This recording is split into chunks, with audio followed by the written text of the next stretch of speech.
আসসালামু আলাইকুম ভিউয়ার্স। আজকে আমরা আসলে মালয়েশিয়ার উদ্দেশ্যে রওনা দিচ্ছি। তো আজকে আমি আপনাদেরকে দেখানোর চেষ্টা করব কম খরচে কিভাবে আপনারা মালয়েশিয়া যাবেন এবং ওইখানে যে কস্টিংগুলো সেগুলোও কম খরচে কিভাবে করা যায়, মানে কম খরচে মালয়েশিয়া লাংকাওয়ে ঘুরে আসতে পারবেন সেটাই দেখানোর চেষ্টা করব।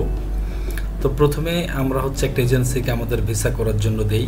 ভিসা করতে গেলে যেসব পেপারসগুলো লাগে সেটা আমি আপনাদেরকে জানিয়ে দিচ্ছি।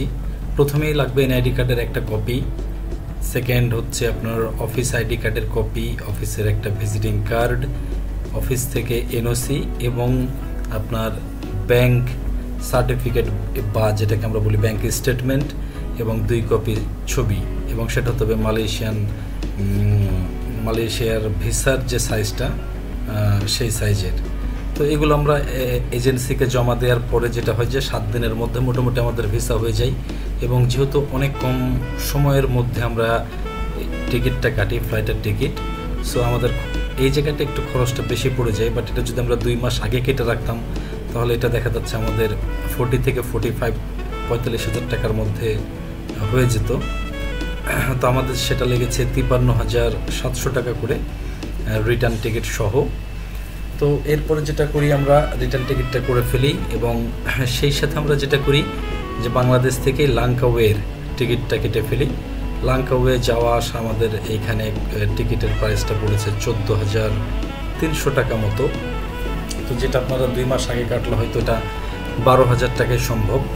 সো আপনার এদিকে 40,000 এবং এদিকে হচ্ছে 12, তার মানে আপনার হচ্ছে 52,000 টাকার মধ্যে আপনার টিকিট হয়ে যাবে, এবং ভিসা প্রসেসিং ফি লাগবে হচ্ছে 5,000। তো সেই ক্ষেত্রে আপনার টোটাল লাগবে হচ্ছে 52,000 আর 5,000, টোটাল হচ্ছে 57,000 টাকায় আপনার ভিসা এবং ঢাকা টু কুয়ালালামপুর এবং কুয়ালালামপুর টু লাংকাওয়ে রিটার্ন টিকিট সহ হয়ে যাবে। তো আমরা প্রথমে এয়ারপোর্টে পৌঁছাই। এয়ারপোর্টে পৌঁছানোর পরে দেখি ইমিগ্রেশনে বিশাল লম্বা লাইন। সো ইমিগ্রেশনের আমরা আসলে বোর্ডিং পাস নেওয়ার জন্য যে সিরিয়ালটা, সেখানে অনেকজনের পেছনে ছিলাম, প্রায় 1 ঘন্টা সময় লেগে গেছে আমাদের। তো 1 ঘন্টা পর আমরা বোর্ডিং পাস হাতে পাই এবং তারপরে আমরা ইমিগ্রেশন শেষ করি। ইমিগ্রেশন শেষ করার পরেও দেখি যেহেতু 3 আওয়ার্স মানে 3 ঘন্টা আগে আপনাকে রিপোর্টিং করতে হয়, সো এগুলো শেষ করার পরও আমাদের হাতে আরও অলমোস্ট 1.5 ঘন্টা সময় ছিল। তো পরে আমরা এমটিভির লাউঞ্জে যাই। এখন আপনারা যে ভিডিওটা দেখছেন সেটা হচ্ছে এমটিভি লাউঞ্জের ভিডিও। এখানে আমরা রাতের ডিনারটা সেরে ফেলি, যেহেতু রমজান মাস ছিল এবং বাংলাদেশে সেটা ছিল 28 রোজা। তো আমরা 28 রোজার ওইখানে ডিনারটা করে ফেলি। ডিনারটা করার পরে প্রায় ফ্লাইটের সময় হয়ে যায় এবং আমরা ফ্লাইটে চেক ইন করি। ফ্লাইটে চেক ইন করার পরে আপনারা এখন যে ভিডিওটা দেখছেন সেটা হচ্ছে ফ্লাইট থেকে এয়ারপোর্টের দৃশ্যটা দেখানোর চেষ্টা করেছি আপনাদেরকে। তো এটা ছিল হচ্ছে অনেক বড় একটা এরোপ্লেন, সো এটাকে বেসিক্যালি এয়ার বাস বলে। তো এয়ার বাস এখানে অলমোস্ট একসাথে মনে হয় 700 বা 600 প্লাস যাত্রী একসাথে জার্নি করছিল। তো সেখানে আমরাও ছিলাম।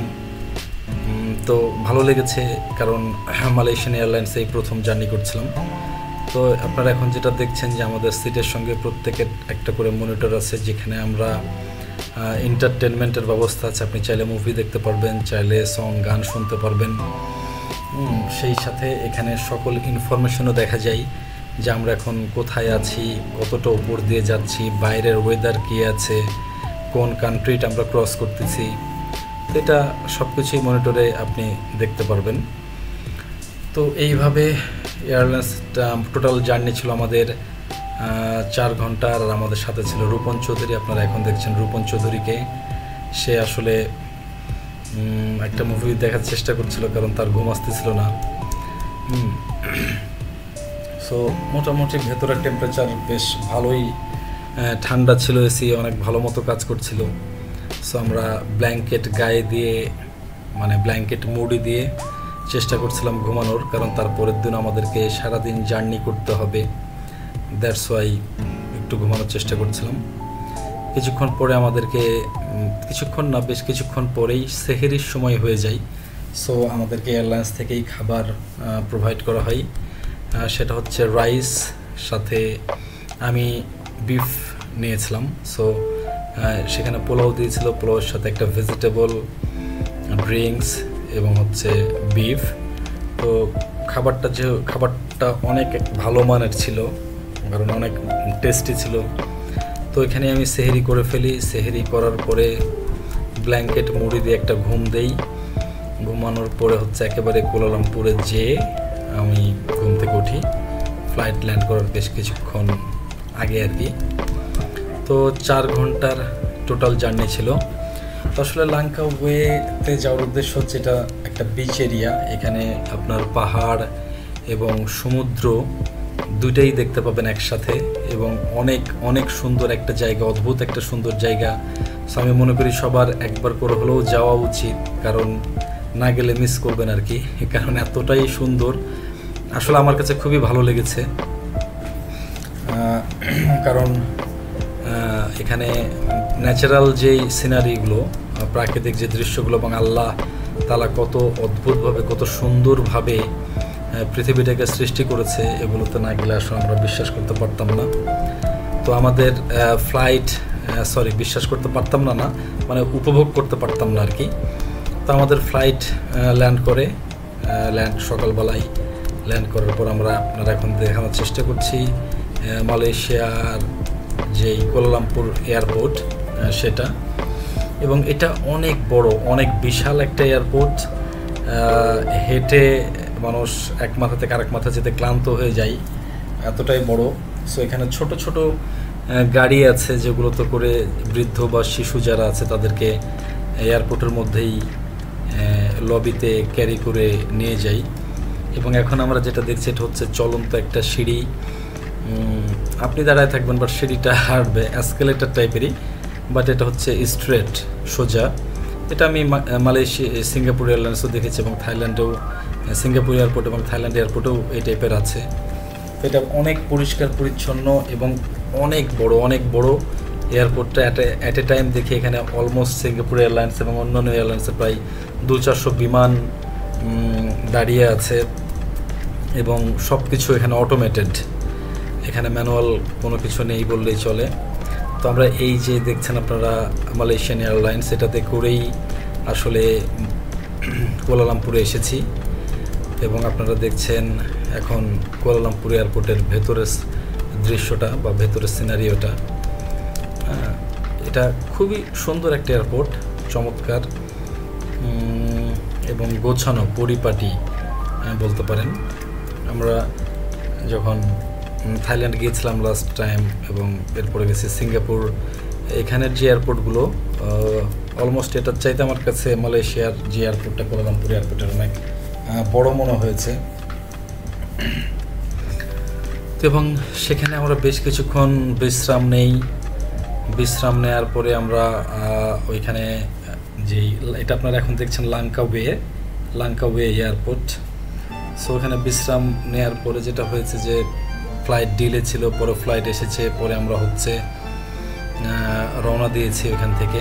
তো প্রচণ্ড বৃষ্টির মধ্যে আমরা আসলে রওনা দিয়েছিলাম। তো প্রায় 1.5 ঘন্টা পরে আমরা হচ্ছে লাঙ্কাওয়েতে পৌঁছাই।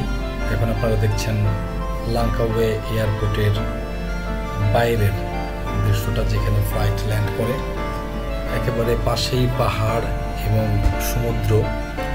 এয়ারপোর্টটা অত্যন্ত চমৎকার, কারণ আমার কাছে খুব ভালো লেগেছে। ছোট এয়ারপোর্ট, বাট খুবই গোছানো, এবং এটাও ইন্টারন্যাশনাল এয়ারপোর্ট। সো সরাসরি ইন্টারন্যাশনাল ফ্লাইটগুলো এখান থেকে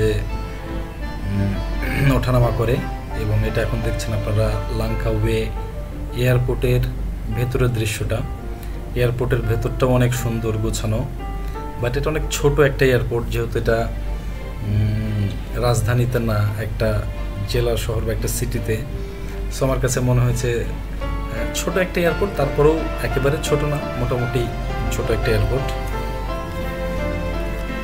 আপনারা এখন দেখছেন লাঙ্কাওয়ে এয়ারপোর্টের ভিতরের সিনারিটা।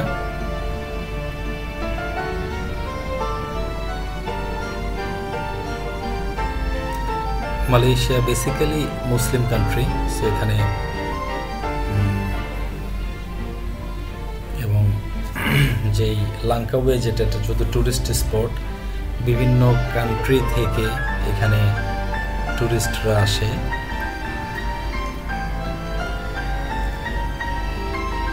এবং আজকে এখানে 30 রোজা, যেটাকে আমরা বলি চাঁদ রাত। সো এখানে আগামীকালকে ঈদ। আমরা পৌঁছে গেছি লাংকাওয়ে ইন্টারন্যাশনাল এয়ারপোর্ট।